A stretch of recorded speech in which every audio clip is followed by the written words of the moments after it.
coba saya salah. Saya ganti tapi tidak mau.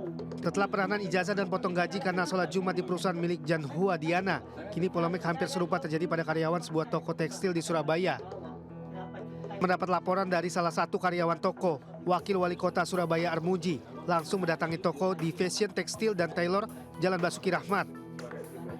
Saat bertemu dengan pemilik toko tekstil asal India ini, Armuji langsung terlibat perdebatan. Armuji menegur pemilik toko yang memberlakukan sholat Jumat bergilir pada karyawannya. Pemilik toko membagi dua kelompok karyawan untuk aktivitas sholat Jumat. Jika Jumat ini giliran kelompok satu, maka Jumat berikutnya untuk kelompok dua. Sementara kelompok yang tidak Jumatan tetap melayani pembeli di toko tekstil tersebut. Tadi itu ada sholat Jumat yang digilir, ya kan nggak boleh. Tapi perusahaan akan memperbaiki. BPJS nanti semuanya akan dikasih. Jam kerja yang 12 jam itu tadi, kan ini melebihi pelanggaran tenaga kerja. Sementara itu pemilik toko Prakas mengakui dirinya ada kesalahan soal pembagian kelompok karyawan untuk Jumatan. Mereka juga kita kasih tahu jam kerja juga secara lisan. Nah, nanti kita akan perbaiki itu, Pak. Tidak ada masalah, Pak. Dan kita kan kalau bisa ya memperbaiki lah, Pak. Selain itu Armuji juga mendesak pihak pemilik toko agar menghentikan jam kerja hingga 12 jam karena melanggar peraturan yang berlaku dalam ketenagakerjaan sebanyak 8 jam sehari. Dari Surabaya, Jawa Timur, Hari Tambayong melaporkan.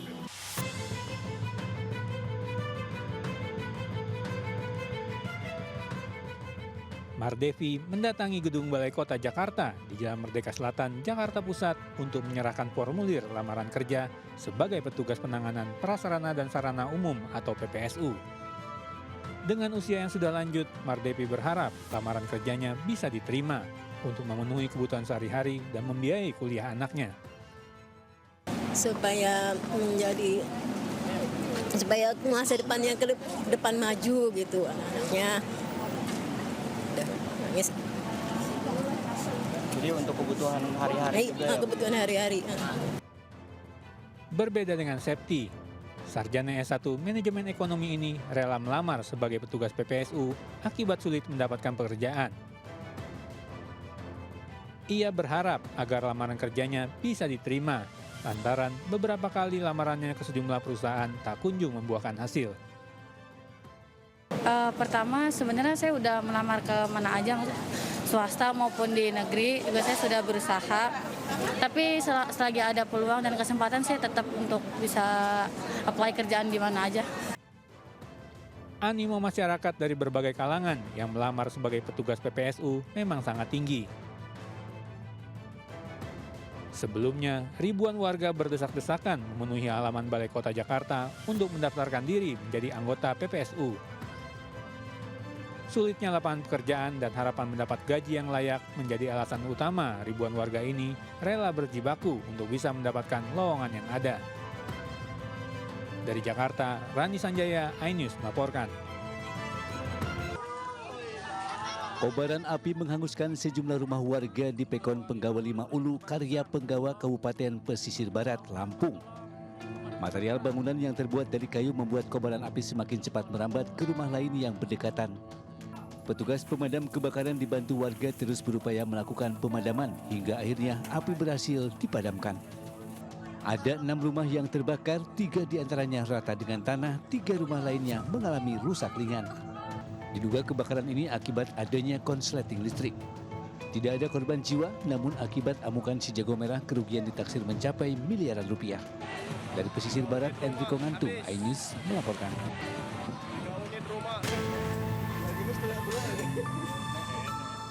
Pengacara asal Solo Muhammad Taufik sebagai pihak penggugat mendatangi Pengadilan Negeri Solo bersama sejumlah kuasa hukumnya untuk menghadiri sidang perdana dalam perkara ijazah Presiden ke-7 Joko Widodo.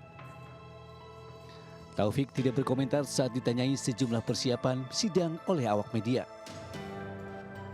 Sidang gugatan ijazah Presiden ke-7 Joko Widodo sendiri digelar di Ruang Suryadi. Sidang sempat diskorsing selama 20 menit karena kuasa hukum tergugat 3, yakni Semat 6 Solo belum didaftarkan. Sementara itu, sebagai pihak tergugat 1, Jokowi sendiri tidak bisa hadir dan diwakili kuasa hukumnya. Menurut kuasa hukumnya, Jokowi tidak bisa hadir karena menjadi utusan khusus Presiden Prabowo untuk melakukan layatan ke Vatikan atas meninggalnya Paus Fransiskus. Kuasa hukum Jokowi juga menyebut agenda sidang perdana kali ini adalah mediasi. Dalam mediasi tentu saja saya ingin mengetahui terlebih dahulu resume yang dibuat oleh pihak penggugat seperti apa tuntutannya kepada pihak tergugat. Nah, setelah mengetahui apa yang dibuat oleh penggugat melalui kuasa hukumnya berupa resume, saya baru bisa konsultasi kepada Pak Jokowi apakah perlu dipenuhi atau tidak. Jadi saya tidak bisa untuk memutuskan seketika tanpa terlebih dahulu untuk melakukan konsultasi dan koordinasi dengan Pak Jokowi. Setidaknya ada 4 pihak yang menjadi tergugat dalam kasus ijazah Jokowi ini. Selain Jokowi sebagai tergugat 1, kemudian ada KPU Kota Solo sebagai tergugat 2, Semat 6 Solo sebagai tergugat 3, dan Universitas Gadjah Mada UGM sebagai tergugat 4. Sidang dipimpin Ketua Majelis Hakim Putu Gede Haryadi dengan anggota Suktigna dan Wahyuni Prasetyaningsih. Dari Solo, Jawa Tengah, Septiantoro, iNews melaporkan. Presiden Prabowo menerima kunjungan Perdana Menteri Fiji, Siti Feni Rabuka di Istana Merdeka, Jakarta. Kehadiran PM Rabuka disambut pasukan kehormatan. Upacara kehormatan kemudian digelar di halaman istana dengan diiringi lagu kebangsaan kedua negara. Agenda kemudian dilanjutkan dengan pertemuan 4 mata untuk membahas penguatan kerjasama bilateral. Dalam pertemuan hari ini, kita telah membahas hubungan bilateral, apa-apa yang telah menjadi kesepakatan antara kedua negara di saat-saat yang lalu akan kita teruskan. Di bawah pemerintah yang saya pimpin, kita akan menepati semua komitmen dan perjanjian kita dalam waktu yang cepat. The President, sir, we thank you most sincerely for the recently concluded signing of the agreement for that agricultural training center in Fiji, which will develop into a regional one.